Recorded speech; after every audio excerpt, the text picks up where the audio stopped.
El ángel de la revolución, una ficción profética o una filtración de una tecnología oculta. El libro de 1893. Hay novelas que se escriben para entretener y luego están las novelas que parecen manuales filtrados de un futuro que no debería existir. Esta obra, publicada en 1893, titulada El ángel de la revolución, un cuento del terror venidero, de George Griffin, una novela que a primera vista parece solo ciencia ficción victoriana, pero que cuando la analizas con cuidado revela tecnologías adelantadas, ingeniería imposible para su época, guerras globales aéreas, agencias secretas controlando a inventores.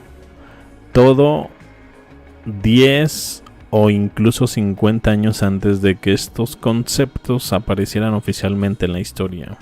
Vamos a descubrir todo esto, que pueda hacerte cuestionar parte del siglo XIX. Antes de entrar al libro hay que entender el terreno donde fue escrito. Entre 1830 y 1910 aparecen inventores que van años o décadas adelante. Tecnologías fuera de lugar. Hablamos de submarinos, baterías, globos dirigibles, fotografía química, rayos X, baterías perdidas, dirigibles imposibles y motores eléctricos que no aparecen en ningún inventario militar. Artistas como Leonardo da Vinci parecían trabajar con información privilegiada. Autores como Julio Verne, Astor del video pasado, Wells, Griffin describen aparatos futurísticos que casualmente aparecerían décadas después. ¿Es esto imaginación o filtración? Porque pareciera que alguien en algún lugar estaba permitiendo que ciertos hombres, inventores, escritores, artistas recibieran visiones, planos o inspiración externa, como si formaran parte accidental de una red de conocimiento mayor. George Griffin, ¿qué era? ¿Un visionario o un vocero de algo más grande?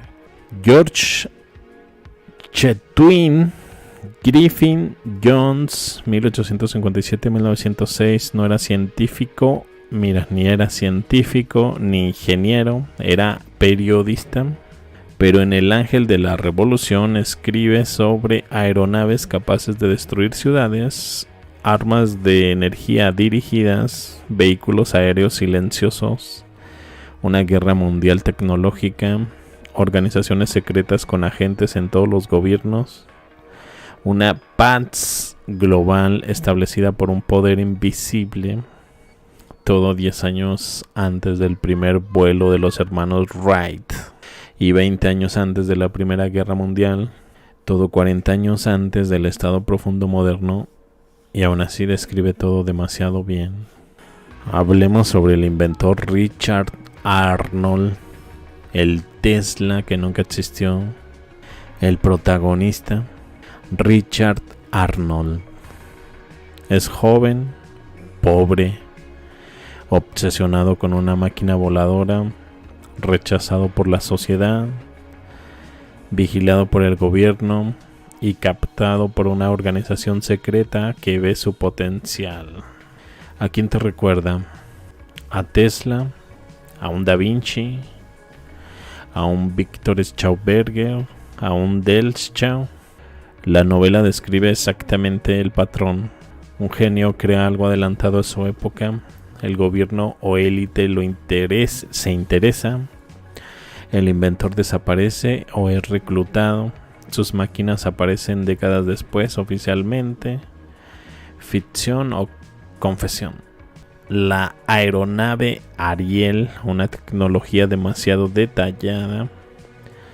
En 1893 Griffin describe una aeronave, pero no un globo, no un dirigible, sino un aparato metálico con hélices de alta velocidad, con motores eléctricos supercompactos, capaz de detenerse en el aire, es silencioso, con armas que destruyen fortalezas enteras, y sobre todo una aeronave que rompe las reglas del siglo XIX, porque nadie en 1893 tenía motores eléctricos lo suficientemente potentes, baterías ligeras, materiales aeroespaciales, sistemas de navegación, conocimientos de aerodinámica, y sin embargo el autor lo describe como si lo hubiera visto, como si existiera, como si fuera parte de una tecnología preexistente. En paralelos con Delfzhou y el Sonora Aero Club, no sé si recuerden aquel video que dediqué al Sonora Aero Club. Bueno, este hombre se supone que llegó de Prusia, se instaló en Texas. De hecho, hasta estuvo en la guerra civil de Estados Unidos participando. Después de su muerte, se descubrió que tenía por ahí un libro con muchas acuarelas y un diario donde relataba que él era parte de un club secreto llamado Sonora Aero Club, donde se realizaban prácticas de vuelo experimentales de varias aeronaves. Son este tipo de acuarela. Él se llama Charles Delfzhou, 1830-1923.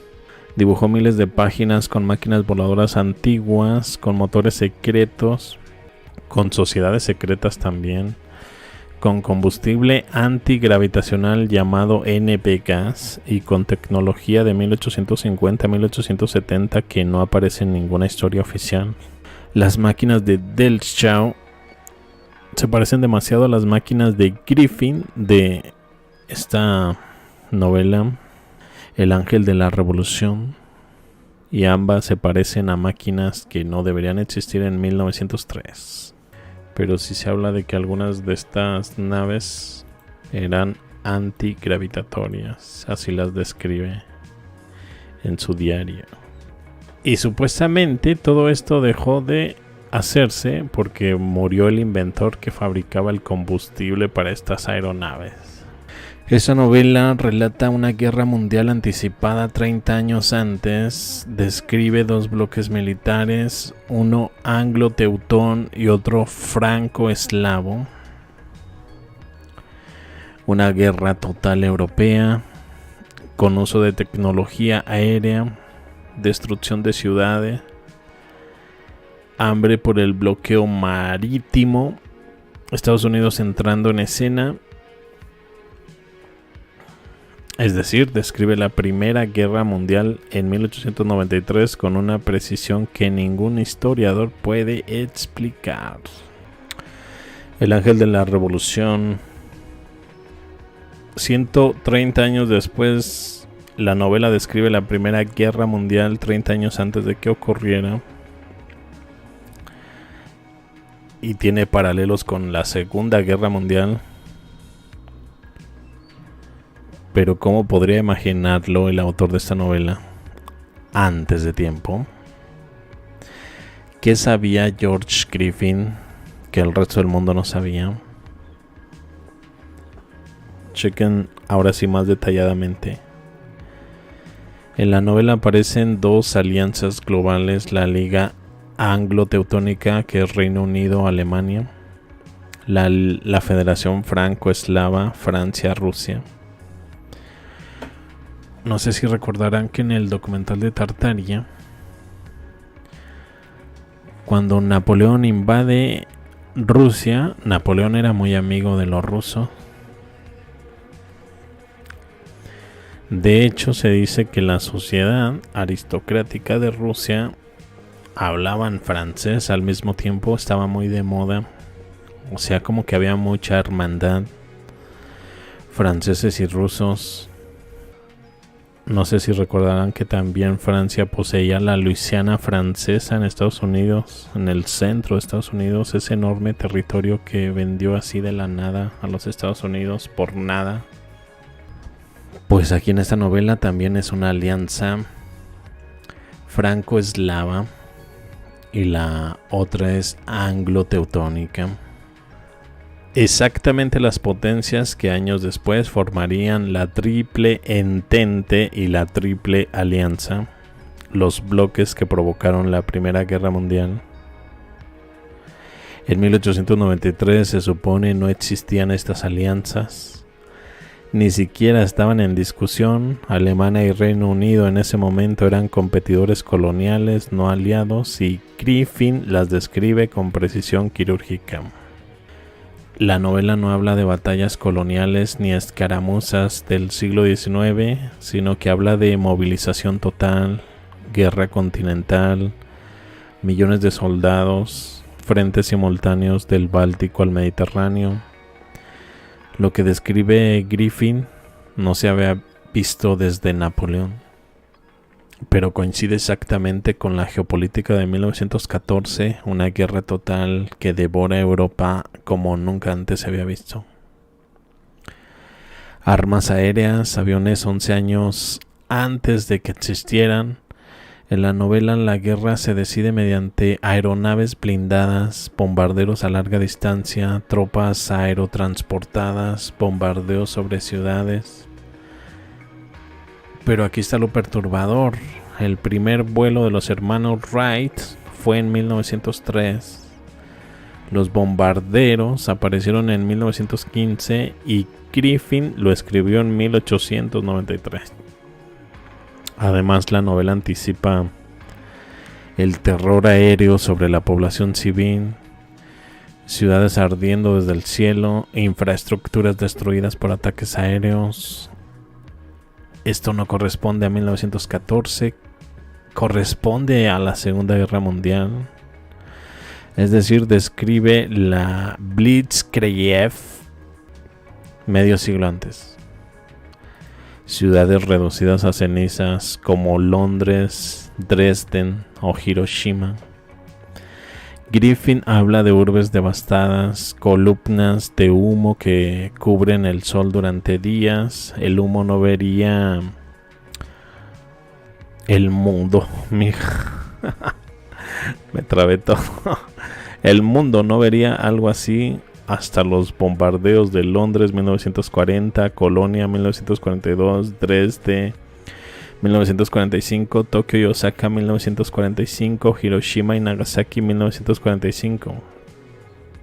¿Quién podría imaginar todo esto en 1893? En aquella época los ejércitos aún luchaban con caballería, con fusiles de cerrojo y cañones de baja cadencia. El concepto de guerra total sobre ciudades civiles no existía.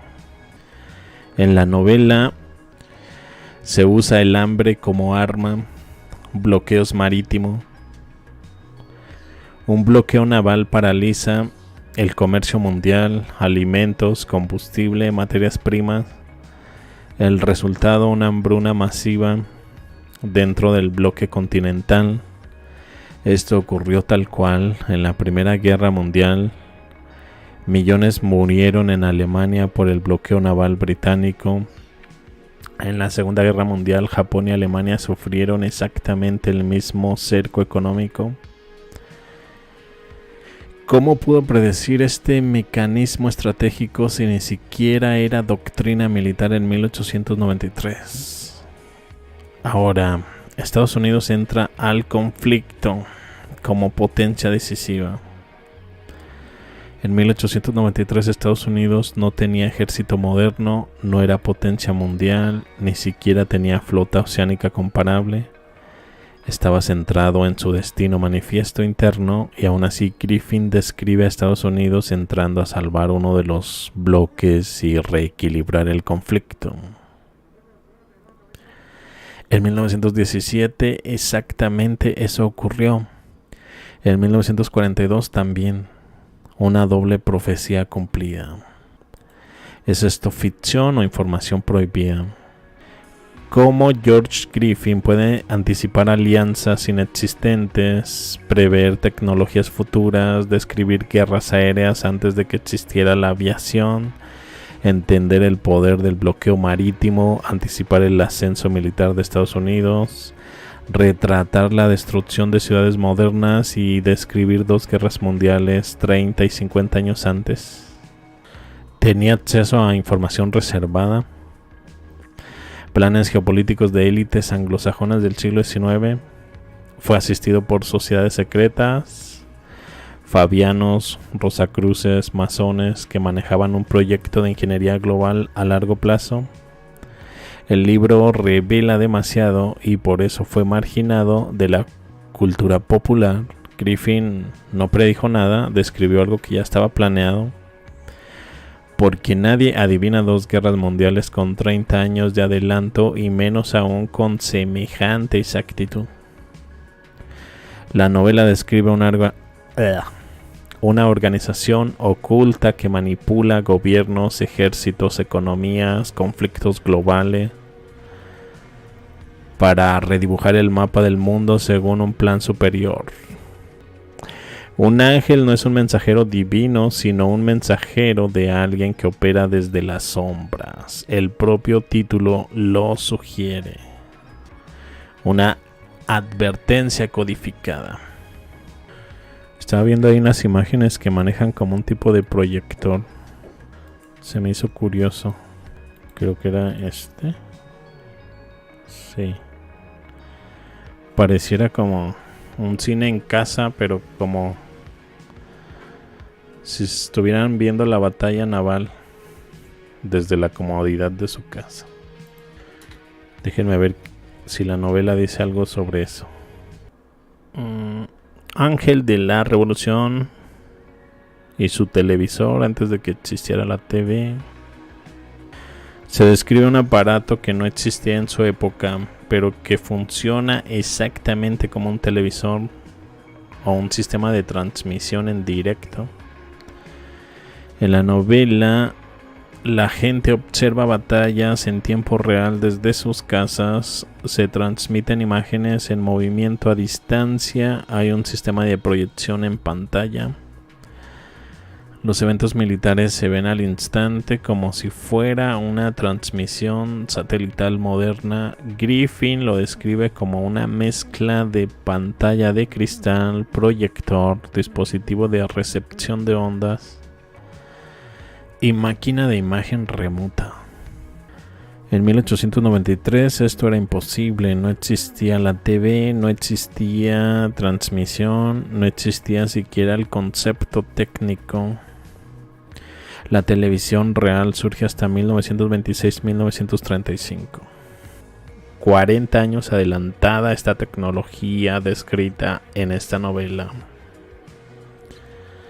Funciona exactamente como televisión en vivo, teledifusión militar, vigilancia remota, así que Griffin anticipó conceptos de la humanidad oficialmente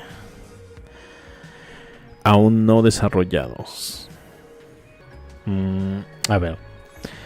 Encaja con hipótesis de civilización avanzada perdida. Muchos investigadores alternativos han señalado en el siglo XIX que está lleno de inventos que aparecen de golpe, patentes misteriosas, guerras que destruyen archivos, ciudades enteras quemadas justo antes de que el avance tecnológico aparezca. Griffin describe tecnologías no inventadas, pero que hoy existen. Es como si estuviese revelando recuerdos, rumores o ecos de tecnologías anteriores a la inundación de lodo o al reset del siglo XIX. Por cierto, también anticipaba en esa novela propaganda visual sobre las guerras mundiales. El público mirando la guerra en pantallas. Parece una descripción perfecta de la propaganda de la Primera y la Segunda Guerra Mundial, pero escrita 30 o 50 años antes.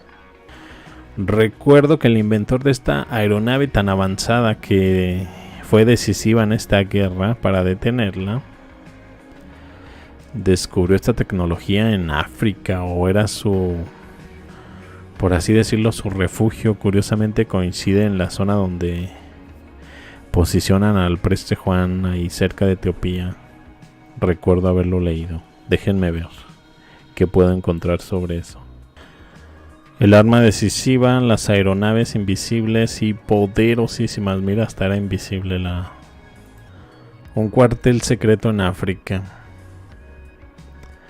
La base oculta donde nació la tecnología que decidió la guerra en la novela. La fuerza que cambia el destino del mundo es la Hermandad de la Libertad, un grupo tecnológico clandestino que opera fuera de los imperios europeos y su mayor secreto es un cuartel desconocido. Un cuartel escondido en el corazón de África, literalmente en una zona inaccesible para las potencias coloniales. Allí se encuentran laboratorios secretos, hangares gigantes, maquinaria avanzada, prototipos de aeronaves imposibles para 1893, científicos que trabajan sin que el mundo lo sepa. Y desde ese lugar oculto es que se crea la aeronave del progreso. Una máquina voladora silenciosa, rápida, invulnerable a las armas convencionales, con capacidad destructiva enorme, con un sistema de movimiento antigravitatorio, no aviación moderna, capaz de destruir ciudades desde el cielo, capaz de detener ejércitos enteros. O sea que esta aeronave ni siquiera se acerca a las modernas, era más avanzada todavía. La inventó el protagonista. La aeronave es inventada por Richard Arnold, un genio científico. Pero en la novela Arnold no inventa desde cero. Él desarrolla una tecnología casi mágica basada en principios que no existen en la física moderna, ya que no usa hélices, no usa alas, no usa aerodinámica normal, no usa motores de combustión. Parece un sistema de control del peso, más parecido a la antigravedad o levitación electromagnética. Es decir, no es un avión, es tecnología avanzada disfrazada de ficción. ¿Será similar a una bimana? Me pregunto. Y Arnold se esconde en África. ¿Por qué? Las potencias europeas quieren robarle la tecnología. Él sabe que su invento puede destruir el mundo. Solo en un lugar desconocido puede construir su flota. ¿Recuerdan aquel video que hice sobre África? Que por ahí del 1500 está muy bien cartografiado. Luego por ahí del 1800 parece como tierra incógnita, como si hubiesen olvidado todas las ciudades que se marcaban en los mapas de 1500. Me recuerda también a esto. África como zona prohibida, los mapas en blanco. Durante el siglo XIX África aparece como vacía. En los mapas oficiales vacía, censurada. Ahora, una base oculta en el interior encaja con la narrativa de reinos olvidados, imperios avanzados, destruidos, zonas prohibidas por potencias europeas, civilizaciones precoloniales ocultas. No sé, yo lo estoy vinculando también con el Preste Juan. Mucho tiempo se habló de que se instaló en África. El Preste Juan fue derrotado por Genghis Khan. Se supone que antes él gobernaba sobre las 3 Indias y estaba instalado en la zona asiática cercana a China. Curiosamente, cuando es derrotado por Genghis Khan, de repente aparece en África, en esta zona de Etiopía. De hecho, parece dominar todo el centro de África, donde guerreaba con los musulmanes. Y por mucho tiempo se mantuvo así. De hecho, Anatoly Fomenko también lo menciona, que la Primera Guerra Mundial inicia cuando Italia invade Etiopía. Es curioso, un gobernante cristiano luego aparece en África, donde también ya hay una tradición fuerte judía relacionada con el rey Salomón. ¿Se acuerdan que el rey Salomón puede ser más medieval y puede tener paralelos con Suleimán el Magnífico? Curiosamente, cuando desaparece el Preste Juan de los mapas, empieza a aparecer como tierra incógnita en los mapas sobre África. Al parecer en esta novela también se le da una importancia estratégica a esta zona africana para escondites de esta organización secreta que al parecer maneja una tecnología muy avanzada, donde estas aeronaves, no sé por qué me recuerdan mucho a las bimanas, tendrán características similares. Mira, no iba a alargar tanto este tema, pero se ha ido dando. El preste Juan, el rey que caminaba entre continentes. Durante siglos Europa creyó en la existencia de un gobernante misterioso, el preste Juan, un rey sacerdote cristiano que dominaba las 3 Indias, regiones desconocidas del oriente, zonas cercanas a China. De hecho, ya he dedicado varios videos a este personaje. Los mapas medievales lo ubican primero en Asia Central, al borde del mundo conocido. Pero ocurre algo extraño: cuando Genghis Khan aparece, el preste Juan es derrotado y borrado de Asia y de repente resurge en África. No poco, ya que domina Etiopía, Nubia, todo el corazón del continente. Los cronistas medievales hablan de un reino cristiano rodeado de musulmanes resistiendo durante siglos. Que por cierto, hoy en día también hay una guerra muy cruel ahí, donde se están asesinando a muchos cristianos. Muy cerca de esa zona donde reinaba el preste Juan, me imagino que son cristianos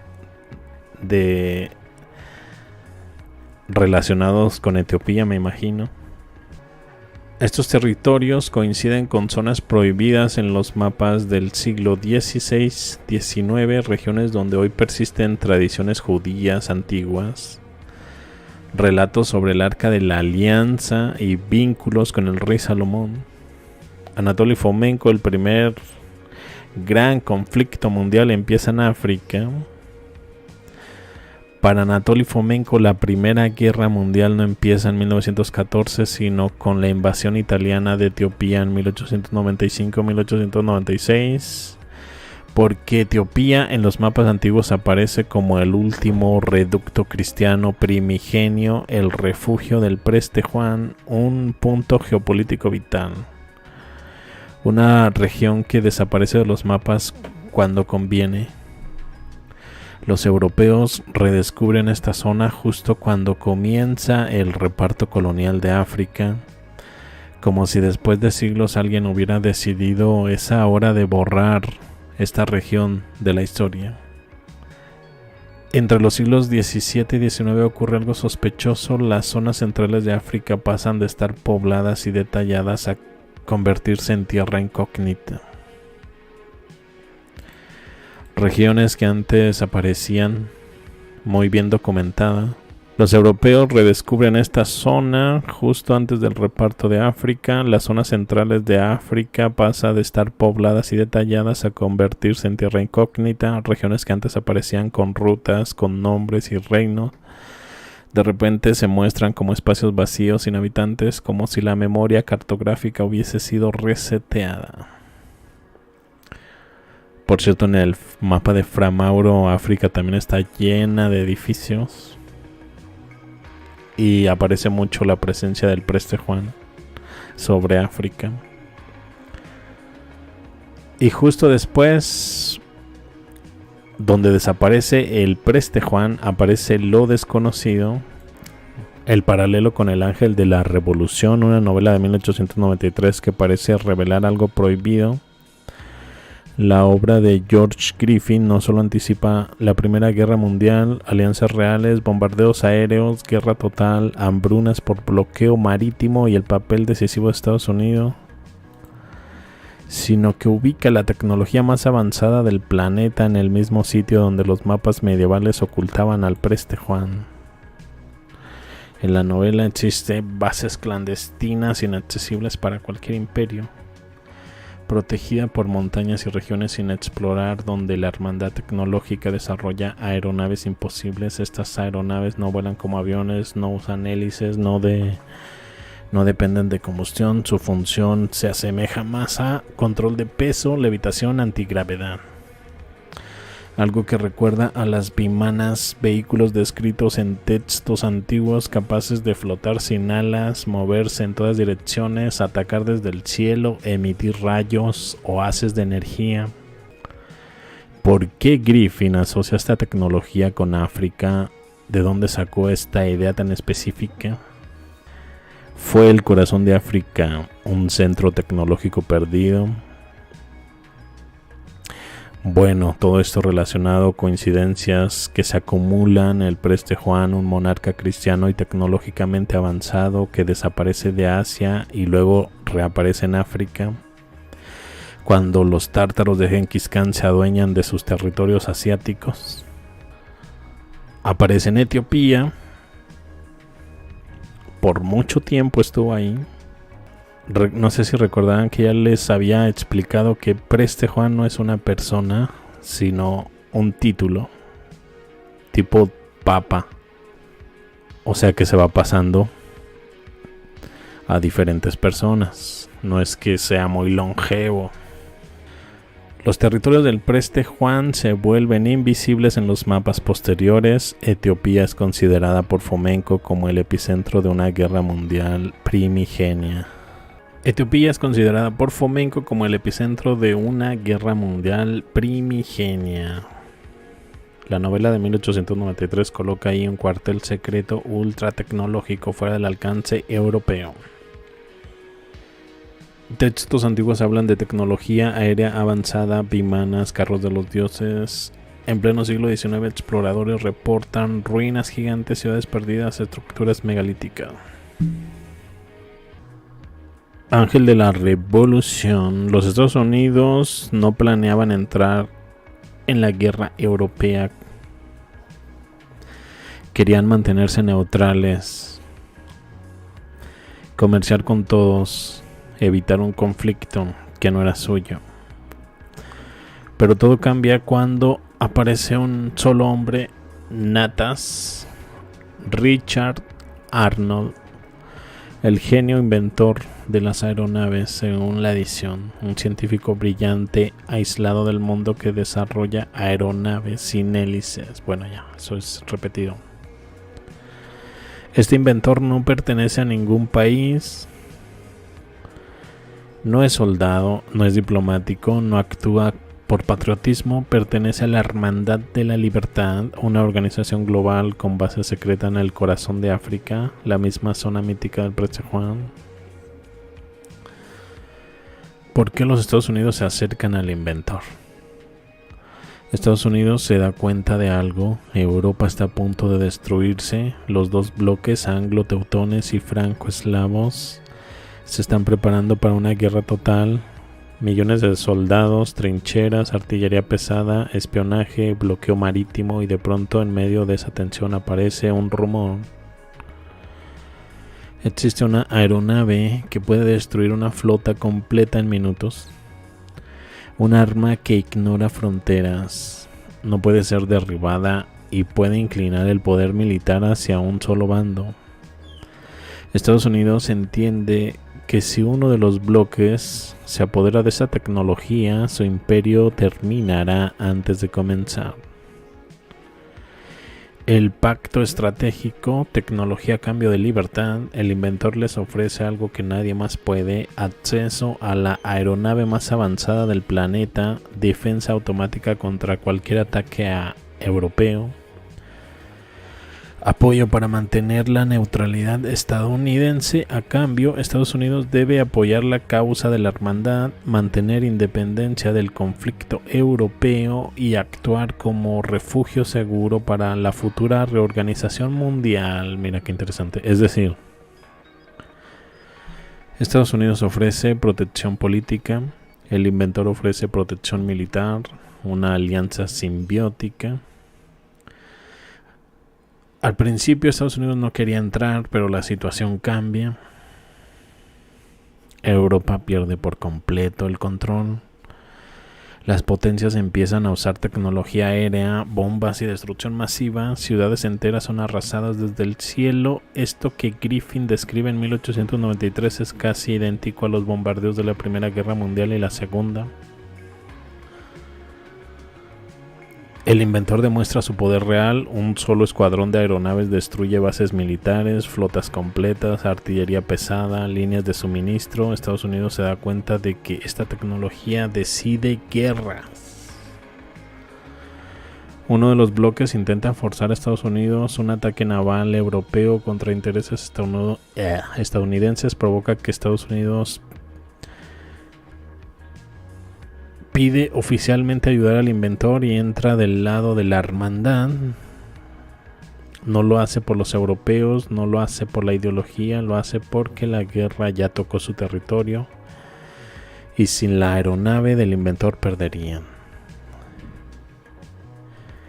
El objetivo final, un nuevo orden mundial. La alianza termina imponiendo el cese de la guerra europea, la disolución de monarquías, un sistema global unificado, el debilitamiento permanente de Europa. El inventor no sirve a Estados Unidos.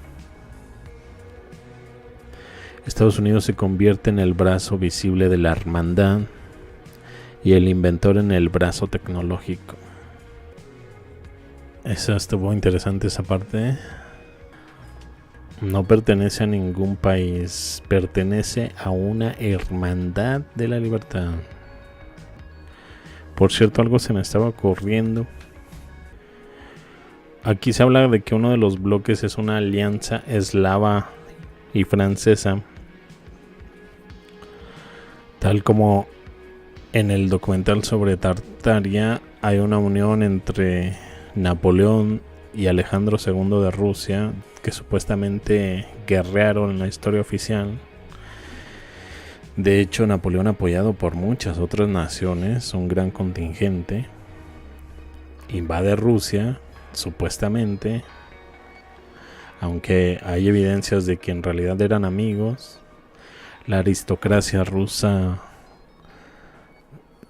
tenía muchas costumbres francesas, como por ejemplo hablar francés. Muchos piensan que en realidad atacaron a Tartaria. De hecho, el incendio de Moscú se describe de una forma muy misteriosa por uno de los oficiales franceses. Habla de una energía de luz que baja e incendia todo en instantes. Es el mismo bloque francés eslavo con este ataque a Tartaria. Me sorprende que en esta novela ni siquiera se menciona. Solo se habla de estos dos bloques: teutón anglo, eslavo francés. Pareciera que están más bien describiendo, como bien se dice, las guerras mundiales, porque si estuviesen en la época en la que viene esta novela, es prácticamente los tiempos más cercanos a esta guerra que Napoleón tuvo con Rusia, supuestamente, que bien pudo haber sido Tartaria, que todavía sobrevivió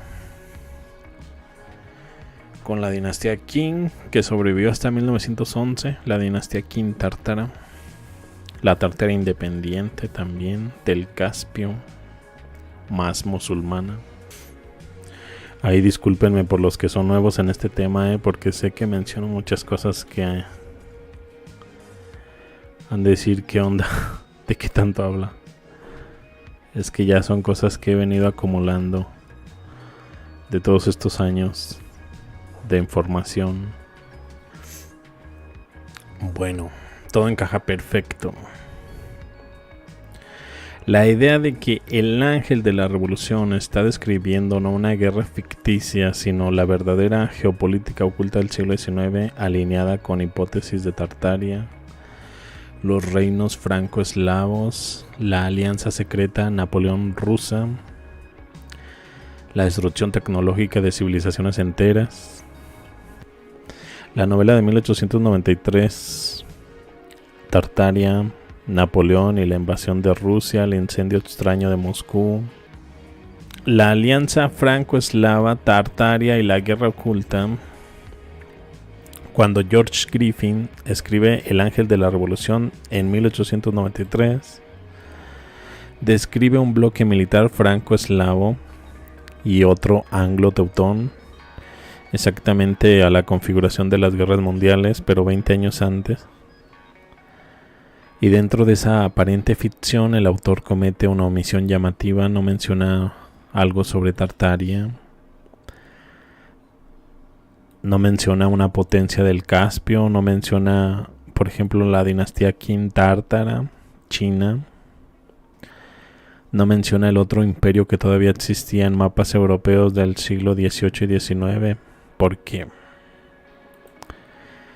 Porque para 1893 hablar de Tartaria ya era casi un tabú político. Hablar de la alianza franco-eslava real también lo era. Sin embargo, la novela sí deja huellas. La alianza ficticia que existió entre la vida real en la novela Francia, Rusia, eslavos aparece como un solo bloque militar contra Alemania y Reino Unido. Esto es exactamente lo que sucede en 1812, Napoleón y Alejandro, en la Primera Guerra Mundial, en la Segunda Guerra Mundial, pero hay una gran diferencia entre la versión oficial y la versión alternativa. La narrativa oficial dice que Francia y Rusia se odiaban y que Napoleón invade Rusia en 1812. Y la narrativa alternativa dice que Francia y Rusia eran aliados, que Napoleón y Alejandro I actuaron juntos, que la élite rusa era completamente francófona y que la invasión fue un ataque coordinado contra Tartaria. Hay documentos, mapas que muestran que Tartaria seguía existiendo plenamente durante ese periodo. El incendio de Moscú, el fenómeno energético que fue algo extraño de explicar. Un oficial francés describió el incendio como una luz que descendió del cielo y la ciudad se encendió. No como un fuego común, como un tipo de descarga energética o arma aérea, como lo de 1893 de Griffin. Describe aeronaves capaces de lanzar energía desde arriba, incendiar ciudades, destruir fortificaciones en minuto. Lo que los franceses reportan en 1812, Griffin lo explica en 1893 como si fuera tecnología militar. Y sí, Tartaria todavía existía cuando se escribió esta novela. Por ahí tenemos la dinastía Qin, oficialmente manchú, pero culturalmente tártara, gobernando China hasta 1911. Es decir, Tartaria seguía viva cuando Griffin escribió esta novela. Aún existía la Tartaria asiática y la Tartaria del Caspio musulmana, denominada Tartaria independiente, pero en la novela no aparece. ¿Casualidad? No sé, alguna mención o algo, ya que incluso ellos mismos gobernaron sobre Moscú, sobre los rusos, pues. Los tártaros. Fíjense, la alianza franco-eslava, en muchos mapas de 1700-1850, es más, déjenme les pongo por ahí un mapa. Aquí tengo en la biblioteca algunos. Mira, ya se alargó este tema mucho, ¿eh? Solo preparé por ahí 4 temas, sin pensar que se iba a alargar. A ver, si dice que esta novela es por ahí de 1800... ¿Qué? Ya se me olvidó la fecha. 1890, casi 1900. 1890. Pues el mapa, tengo mapas de 1820, 1820. Luego vamos por el otro, 1789, donde se ve que Tartaria ya se dividió. Fíjate, para 1789 ya está dividida. O sea que el apogeo de Tartaria es más en el 1700 cerradito y de ahí para atrás. Después ya viene la división y ya el tiempo que resistió un poco más la Tartaria independiente y la dinastía Qin, hasta que ahora sí por completo desaparece. 1677.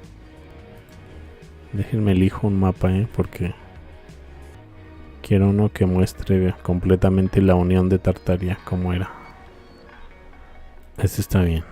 1702. Primero voy a dejar este. Aquí todavía no existe dinastía Qin, pero sí se sabe que Tartaria dominaba sobre China y sobre la Moscovia, que se ve ahí en amarillo. Aquí todavía está unida la Tartaria independiente, aunque todavía están marcadas dentro del mapa de Tartaria. Incluso se alcanza a ver la China tártara, que luego se va a pasar a dinastía Qin cuando se pierde la Siberia. Probablemente tenga algo que ver con la derrota de Pugachev, el último gran Khan tártaro, derrotado por Catalina la Grande de Rusia. O sea que en 1700 todavía está en su esplendor. Pero traslademos esto a 1812, cuando hay una invasión de Napoleón. Muchos mapas de 1700, 1850 aparece una gran Tartaria, una Tartaria independiente, una Liru Tartaria en Crimea, Tartaria menor y la China tártara. Y en documentos europeos aparece algo todavía más extraño. Francia y Rusia colaborando militarmente a pesar de supuestamente ser enemigos. La aristocracia rusa hablaba francés, vestía la moda francesa, imitaba la corte francesa, y las campañas napoleónicas coinciden con la caída del Kanato tártaro, el colapso del Caspio independiente y la destrucción de ciudades tártaro-eslavas y fenómenos energéticos inexplicables. Griffin en su novela simplemente omite a Tartaria, pero coloca el mismo bloque franco-eslavo, como si siguiera funcionando sin esa parte borrada. Para esto que les menciono sobre el conflicto que Napoleón hace sobre Tartaria, ver el documental, déjenme les busco el link rápido, que yo sé que ya muchos lo habrán visto. Sirve que si hay aquí alguien que esté perdido en este tema, es que ya no he hecho videos regresándome desde un principio para la gente que llega nueva, que comprenda desde cero. Quizás muchas cosas de las que hablo ni siquiera saben de qué estoy hablando. Mira, aquí en este documental ya hasta lo tengo separado por temas, por lo que simplemente le dan clic a la parte donde Napoleón invade Rusia, que es por ahí del 46.22 minutos. Ese es el documental de Tartaria, para que se chequen esa parte donde Napoleón invade Rusia. Supuestamente, en realidad pudo haber sido Tartaria la que invadió. Déjenme les hablo sobre estos mapas. Vean, ahí está la Moscovia. Si alcanzan a ver en la zona ucraniana, se alcanza a leer la Liru Tartaria, que es la Tartaria menor, ahí en Ucrania. Luego está la Circasia, Astracán, que también son tártaros de origen, en azul. Luego entramos ahora sí a la Siberia, Moscovia tartariana, que de hecho también es denominada la Gran Tartaria. Justo ahí debajo en el Caspio está la Tartaria independiente, y justo al norte de China está la China tártara, que luego pasa a ser la dinastía Qin, dominando desde el Tíbet, Mongolia, Manchuria y China. 1700 este mapa. Pasa el tiempo, 1789. Ya se dividió Tartaria. Ahora se ve la Rusia europea. Ya no se ven rastros de la pequeña Tartaria, la Liru Tartaria. Sin embargo, Circasia sí sigue unida con la Tartaria rusa siberiana,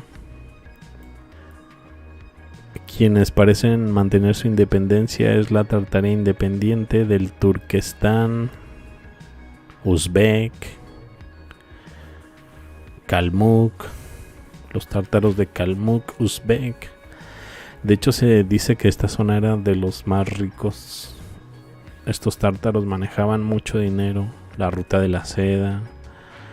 No sé si recuerdan por ahí cuando hablamos de los jainistas, que eran prestamistas tipo judíos. De hecho, en estas zonas de Uzbekistán, Turkmenistán, se alojan bastantes judíos. Esta era una zona muy rica, zona musulmana tártara. Luego llegamos a una zona más relacionada con el budismo, la China tártara, desde el Tíbet hasta Mongolia, China, Manchuria. 1789. La novela es de 1889, ¿no? Un siglo antes este mapa. Bueno, ya más cercano a la novela, 1820. Ya la parte siberiana ya está más denominada como para Rusia, ¿no? Pero todavía mantiene el nombre tártaro. Bueno, hasta la fecha hay muchos tartarianos que son los yakutianos y todas estas poblaciones de origen tártaro, turco-mongol. Como ven, todavía está la Tartaria independiente para 1820 y la China tártara desde el Tíbet. Controlan China, pero al mismo tiempo dándole como cierta independencia. Por lo que veo, siempre los territorios aparecen divididos. Bueno, esto solo era para ambientar la novela. Me surgió esa curiosidad sobre Tartaria, ya que se habló de este bloque franco-eslavo.